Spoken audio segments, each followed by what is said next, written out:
Hello friends, K കിച്ചണിലേക്ക് എല്ലാവർക്കും സ്വാഗതം. ഇന്ന് നമുക്ക് ശരീരത്തിന് നല്ല ഗുണമുള്ളതും വളരെയധികം ടേസ്റ്റുള്ളതുമായ സൂജിയുടെ ഹൽവ ഉണ്ടാക്കാം. ഇനി അതെങ്ങനെയാണ് ഉണ്ടാക്കുന്നത് നമുക്ക് നോക്കാം. അതിനുവേണ്ടി ഞാനൊരു പാൻ അടുപ്പ് വെച്ചിട്ടുണ്ട്. അത് ചൂടാകുമ്പോൾ നമുക്ക് 2 ടേബിൾ സ്പൂൺ നെയ്യ് അതിലേക്ക് ഒഴിച്ചു കൊടുക്കാം. നെയ്യ് നന്നായിട്ട് ചൂടായി കഴിയുമ്പോൾ നമുക്കൊരു 150 ഗ്രാം സൂജി അതിലേക്ക് ഇട്ട് കൊടുക്കാം, അതായത് റവ. എന്നിട്ട് നമുക്കത് നന്നായിട്ട് ഒന്ന് ഇളക്കി കൊടുക്കാം. ഇത് നമ്മുടെ ശരീരത്തിലെ കൊളസ്ട്രോൾ കുറയ്ക്കുവാനും വെയിറ്റ് കുറയുവാനും ഒക്കെ വളരെയധികം നല്ലതാണ്. അയൺ, കാൽസ്യം ഒക്കെ ഇതിലടങ്ങിയിട്ടുണ്ട്. ഇനി നമുക്കൊരു പാത്രത്തിൽ സ്വല്പം വെള്ളം തിളയ്ക്കുവാനായിട്ട് വയ്ക്കാം.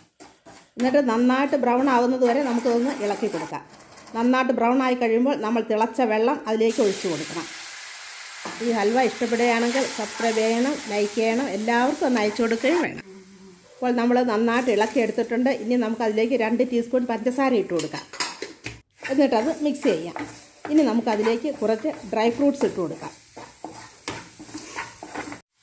ഇത് കുട്ടികൾക്കെല്ലാം വളരെയധികം ഇഷ്ടപ്പെടുന്നതാണ്. ഇത് പെട്ടെന്ന് തയ്യാറാക്കാൻ പറ്റുന്നതുമാണ്. നന്നായിട്ട് ഇളക്കിയതിന് ശേഷം നമുക്ക് ഗ്യാസ് ഓഫാക്കാം. ഇപ്പോൾ നമ്മുടെ സൂജി ഹൽവ ഇവിടെ റെഡി ആയിട്ടുണ്ട്.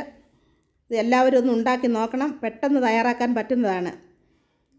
ഇനി നമുക്കൊരു നല്ല വീഡിയോയുമായി അടുത്ത ആഴ്ച കാണാം. വീഡിയോ കണ്ടതിന് താങ്ക് യു.